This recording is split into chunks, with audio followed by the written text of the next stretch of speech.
Welcome to St. Louis on the Air. I'm Jeremy Goodwin. Halloween is an exciting time for kids. It can also be scary, and not just in the fun, scary way.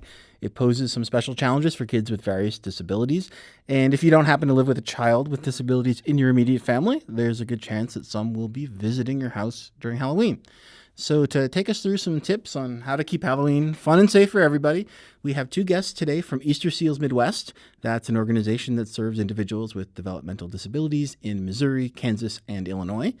And joining us is Jeanne Marshall. She is the Chief Program Officer and Executive Vice President of Services at Easterseals Midwest, and Melanie Mills, the Director of Autism Services. Jeanne and Melanie, thanks for coming in today. I'm so glad to be here.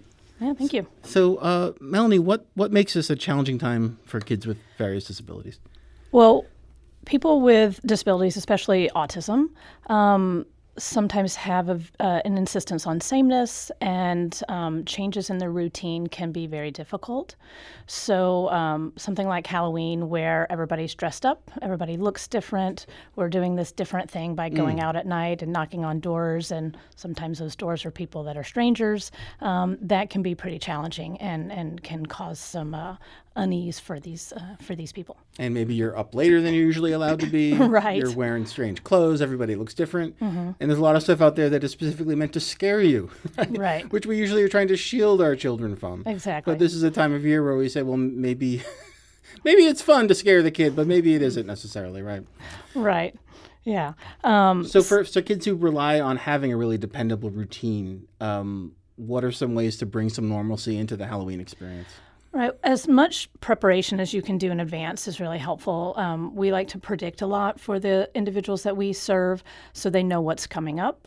So it lends for a little bit of normalcy, and instead of being worried about the changes, they will have some understanding of what's happening. When you say predict a lot, you mean talk through what's going to happen. Right. So you might practice trick-or-treating in advance. So either at your own house or walk to a neighbor's and practice knocking on the door, saying trick-or-treating or giving them a note that says trick or treat, how to take the candy, that sort of thing. You might also set your route in advance and walk it so they know where they're going, what houses they're going to stop at. By this time, probably the Halloween decorations are up, so they'll see what decorations are going to be at that house, so that won't be a surprise to them as well. So those types of things, but also even trying on the outfit that they're going to wear, the costume. There might be parts of it that they have some sensory processing difficulties with, like the tag and it might be itchy, so you might need to cut that out. Or they might realize they don't like the mask, they just want to wear the cape, or they just want the cape or they just want the mask and not the cape. So trying those things on in advance so it's not a surprise the day of can be really helpful. So a costume that looks fun either in the store or laying out on the bed after you make it might feel different. Exactly. Than you're expecting it Exactly, yeah. And so giving them that practice in advance can really be helpful for them and make them, just understand what's going to happen, make them feel a little bit more calm and willing to participate. Jeanne, among the families whom you work with, is Halloween a high time of interest or anxiety? Do you get a lot of questions about this? Anytime there's a holiday that, like Melanie said, changes the routine, it's something that we have to be very careful about in terms of helping to predict for the individual what the expectations are. And just to think about what you said, it's a time where people intentionally scare others, and that's counterintuitive to most of the days that we live through society. The other part of it is we're encouraging kids to talk to strangers, which normally you would say don't talk to strangers, don't go to a door if you don't know who lives there. And so it's sort of undoing some of those rules for a single day in time, which is why the practice and the explanation around it can help. And you mentioned decorations. A lot of folks like to go all out with the decorations on the outside of the house. There might be some scary music or bright lights that are flashing, repetitive noises. What are some things folks should keep in mind if they want to just get in the spirit of things but not be doing harm? Yeah, you might want to, if you have anything that is loud, like loud music playing, you could tone that down a bit. A lot of places have things that jump out at you or are sensory. What's the word? Motion activated? Yes, motion activated. Sorry. Yeah, thank you.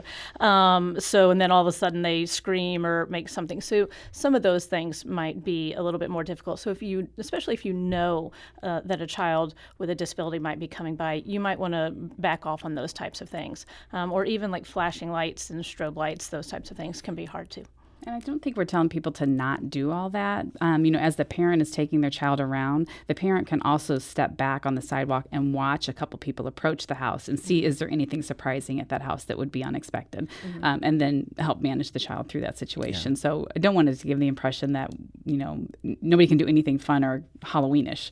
Right. Sure. Yeah, well, we're speaking at the same time about parents and people who are in charge of kids who are having issues like this, but also people who might not live with that in their everyday life and not be familiar with some of the issues that come up. Right. So I think we're looking at both sides of that as we And talk the social about this. interaction that takes place at the door is probably that, which we could help explain a little bit more about what you might expect. Let's talk about that moment at the door when some kids are knocking on a door that might be unfamiliar. They're probably interacting with an adult that they don't know a lot of the time.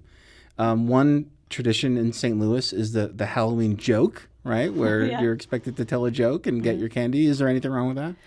No, there's nothing wrong with that. You just might be getting a joke on a piece of paper instead of somebody saying it out loud to you, because maybe that child is nonverbal or is just really shy and is not going to talk to strangers. So it might come across a little bit differently. They just might not do it at all. So one thing I would say is just be patient and be flexible, right? Exactly. If they start rooting around in the candy bowl and they're taking a long time choosing what they want, it's not because they're being greedy necessarily. It might be because they're looking for one specific thing. It just might be that they're taking a while to get through it, or they might have some motor skill difficulties that they grab a handful instead of just one piece. So there's a lot of things that could be going on. One thing that's kind of starting up recently is that people with autism might be walking around with a blue bucket, a Halloween bucket, instead of your typical orange pumpkin bucket. So that might be an indicator. Blue pumpkin too, right? I heard about the blue pumpkin. Right, yeah. What does that indicate? So I think the blue pumpkin tells people that are going trick-or-treating that house has autism-friendly, is an autism-friendly house to go to. So it's really starting to take off these days, which is fantastic. So it's, everybody can come to that house, but they're going to have maybe some trinkets and toys to hand out instead of candy, because not all kids on the spectrum can eat all the same things that we might be able to. And then they probably don't have a lot of those things that are going to jump out and scare you. Probably just a little bit more welcoming for somebody. And if you see kids approaching with the blue buckets, what should you keep in mind? So again, be patient with them.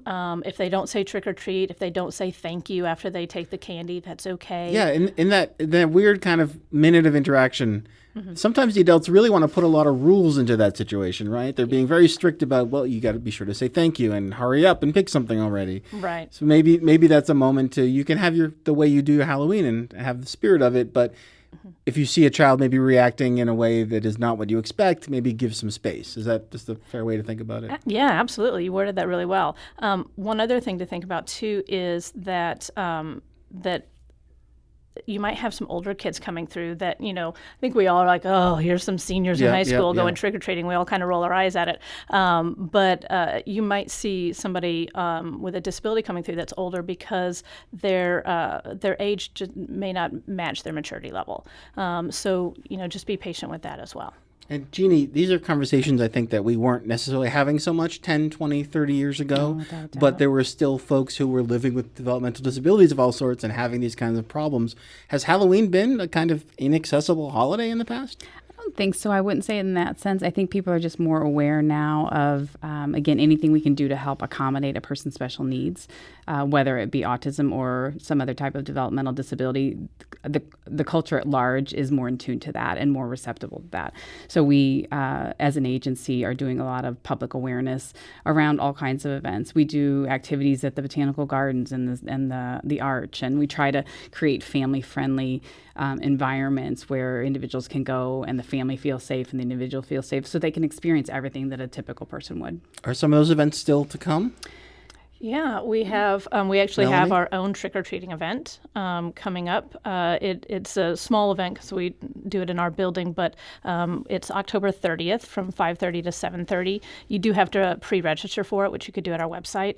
And it just offers a wonderful opportunity. We have rooms where they can go trick-or-treating. They knock on the doors. We give everybody little jokes on a piece of paper that they can either read or hand in if they need to.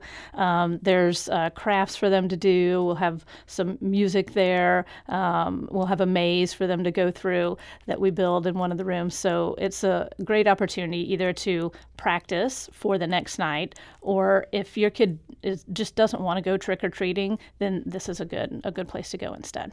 So that you can get in the Halloween spirit, and that doesn't have to mean you're literally going from door to door knocking on Exactly. strange houses. You can do it in another way. Right, and all our staff volunteer, so everybody that's there, if something does happen and a child does have a difficult time and is struggling, we're all there to support them as well.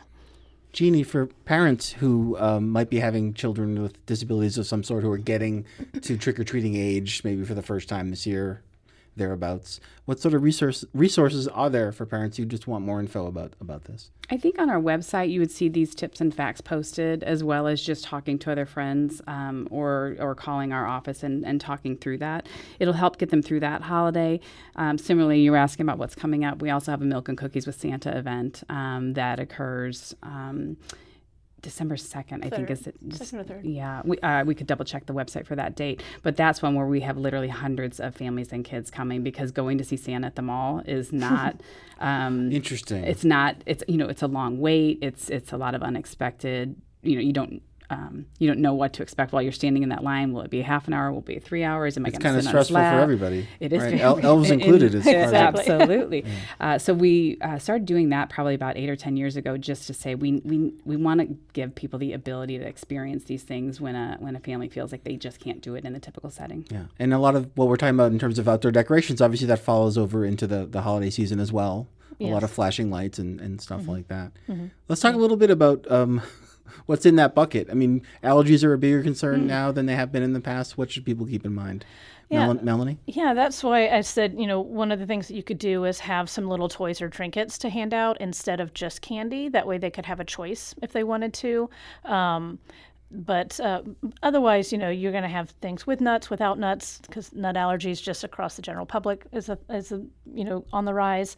But if a parent has big concerns, one of the things that they could do is go to the houses that they're going to go trick-or-treating to in advance and give that house some candy that's good for their child.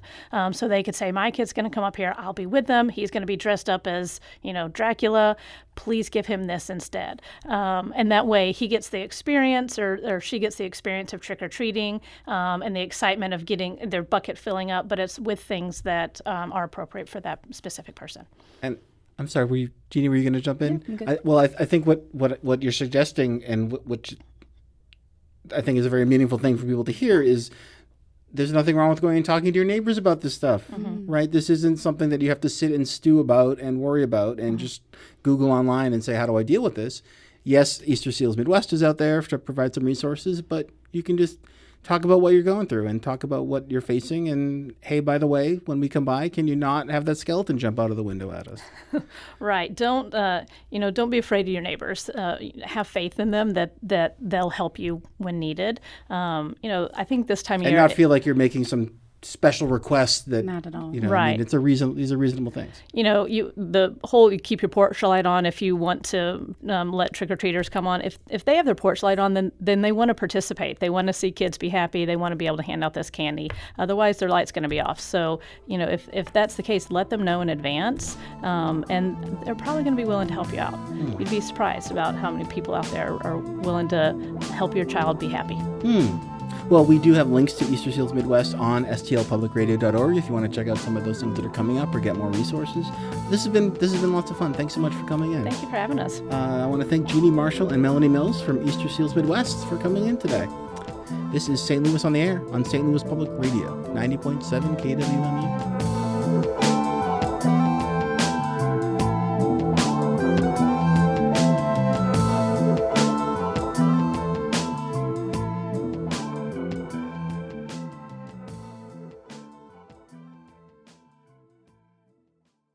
Support comes from the Missouri Forest Products Association, saluting Earth Day on April 22nd with an ongoing commitment to help offset carbon emissions with sustainable harvesting of Missouri forests.